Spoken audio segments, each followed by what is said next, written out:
Dear Satsangis, dear followers, seekers of the ultimate truth, I want to continue today on the topic of reincarnation in the West, and now we're seeing in the Christian tradition. We left off with some of the Gnostic scriptures. We left off with a beautiful description in agreement with Ishwar Puriji, how he taught that the soul needs to follow another soul in whom the spirit of life dwells, because she is saved through the spirit. Then she will never be thrust into flesh again. This underlies the importance of meeting a saint, meeting a perfect saint, because our souls, the souls of all the seekers need guidance. We need a mentor. And the Christian Gnostics were totally in agreement. And this is from the secret book of John. Now I want to move on with Basilides. Basilides, another Gnostic and philosopher. He actually believed that martyrs had go through their martyrdom precisely because they have committed sins other than what they realize, and now they have been brought to this good end, as Basilides puts it.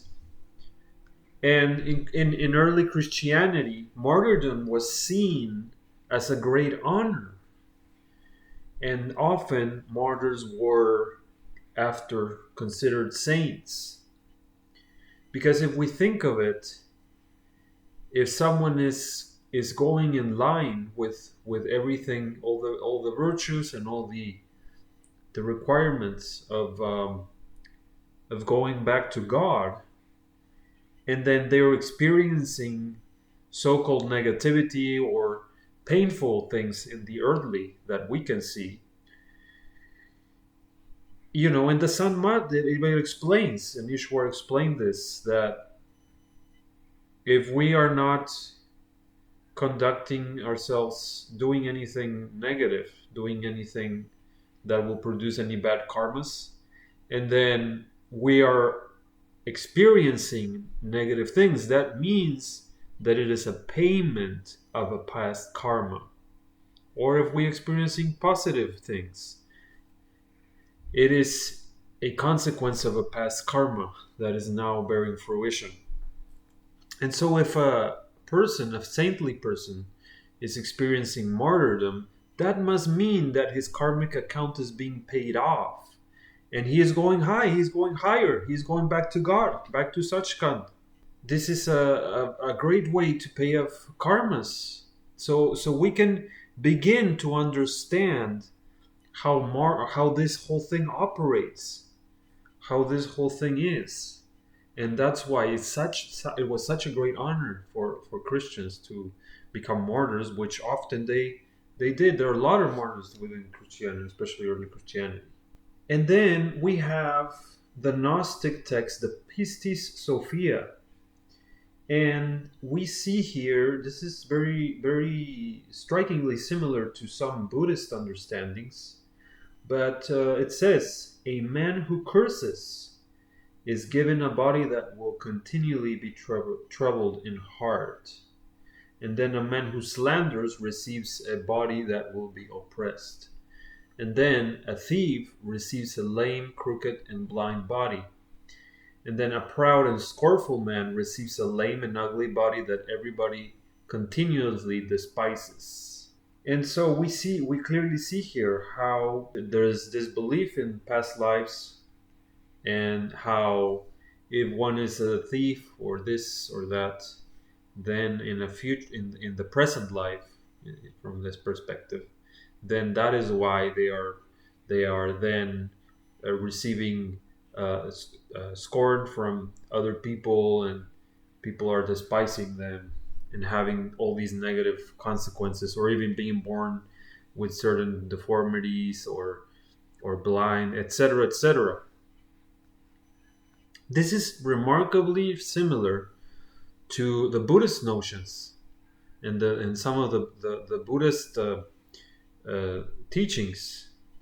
they exactly say the same thing. If in a past life you've done this, and then they give the consequence for that. And it is kind of perhaps a little bit controversial to say, but a lot of the Americanist values that we have nowadays here in the West, and it has spread throughout the world. The Buddhists do explain how there are negative consequences for those that today we believe in certain things that they are good, but according to Buddhism and Christianity as well, they are not.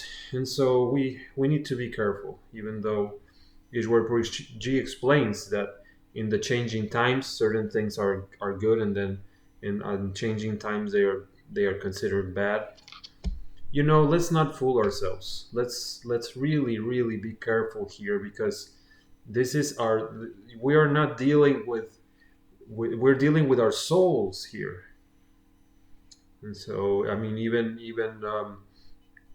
Santa Jaib Singh Ji and Santakar Singh Ji, they spoke out against all this Americanism morality that we have in the present day, and they are not in agreement. We have this other understanding from the Pisti Sophia, that the soul of a good man, what happens to a soul of a good man who is not sinning during his life, however, that has not found the mysteries.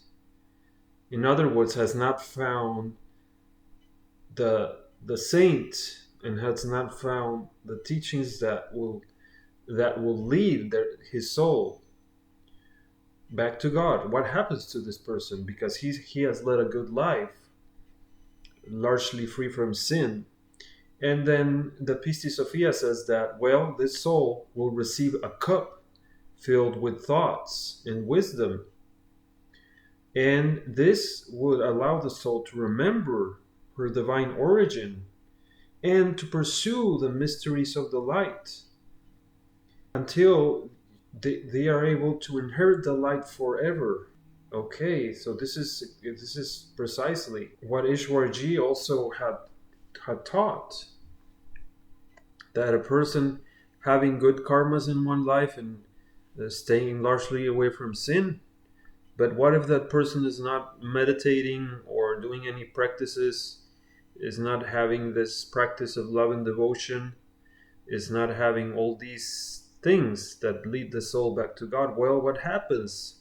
Well, the good karmas of that person, the good actions, will make it so that in the next life they will meet a saintly person. Who knows, maybe even a perfect living master. I want to speak on Origen of Alexandria. He was an early church father who believed in reincarnation. As we touched upon earlier, some early Christian church fathers were opposed to reincarnation and more of the mystical understandings of early Christianity, while other church fathers, such as Origen of Alexandria, they were in favor of these views of reincarnation and all of the more mystical parts or elements in the teaching of Christ.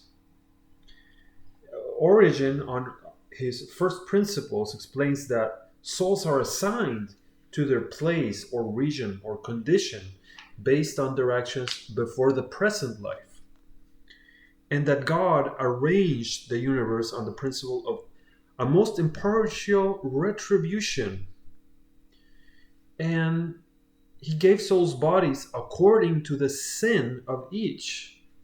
Origen asks, if souls did not pre-exist, why is it that we find some blind from their birth, having done no sin, while others are born without nothing wrong with them?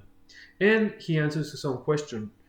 It is clear that certain sins existed before the souls, and as a result of these sins, each soul receives a recompense in proportion to its deserts. So, in other words, the souls are being reincarnated based on their previous actions from past lives. And we see another early church father, Clement Clement, also of Alexandria, he claimed to possess a secret tradition handed down from Peter, James, John, and Paul, which was meant to be reserved for the select few who could understand it. Clement said that the hidden mysteries that Christ revealed to the apostles were different from the teaching given to ordinary Christians. So here we see with Origin in this particular case, a man who comes to the field finds the hidden treasure of wisdom, and having found it, he hides it, thinking that it is not without danger to reveal to everybody the secret meaning of the scriptures or the treasures of wisdom and knowledge in Christ. So he is explaining here how sometimes it is necessary to hide the esoteric or the real meaning of things. As we know, we are all initiates. We have um, perhaps we can say secret understanding. I mean, Ishwar's videos are publicly there in YouTube, but they are not meant for everybody. Not everyone's going to understand them. And in certain points of history, people have been persecuted for these kinds of views. So one needs to be very careful depending on the point in time they are living, not to disclose and to really treasure, as this quote says, to have it as a treasure and really be able to hide it.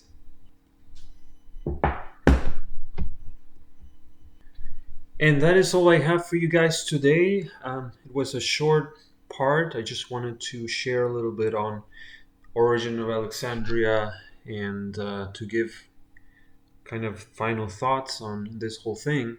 I think the important thing to realize here is that, especially for those of us living in the West, that we are living predominantly, perhaps where you are, you're living in a predominantly Christian place.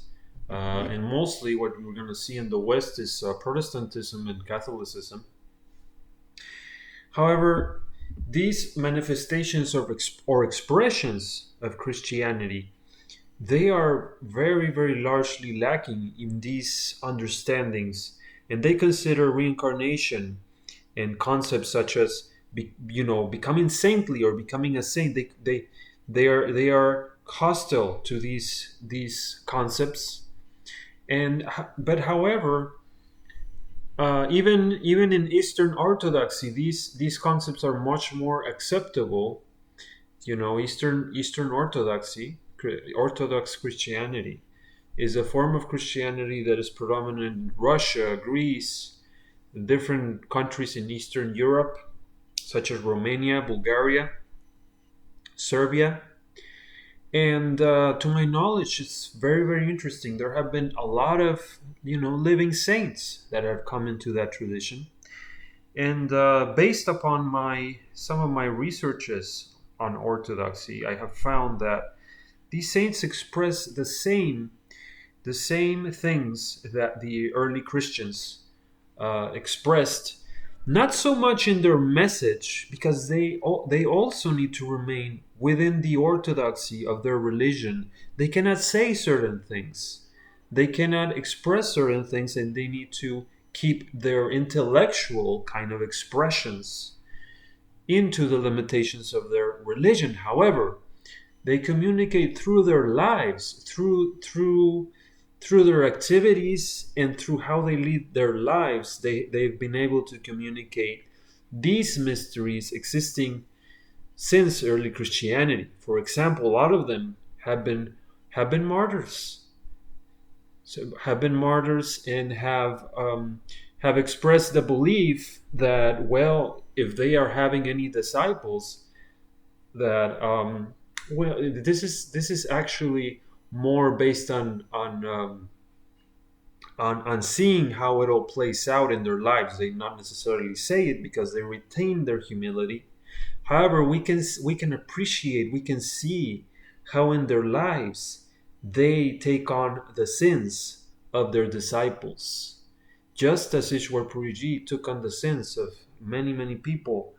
I firmly believe that Ishwar Puriji, when he died during the whole coronavirus pandemic, this was based on him taking a lot of the karmic activity that was going on during this period, a lot of the negativity going on during this period. He took on a lot of the sins, a lot of the karmas of his disciples at that time, a lot of the karmas, perhaps even of, in a certain way, of the world, of many people.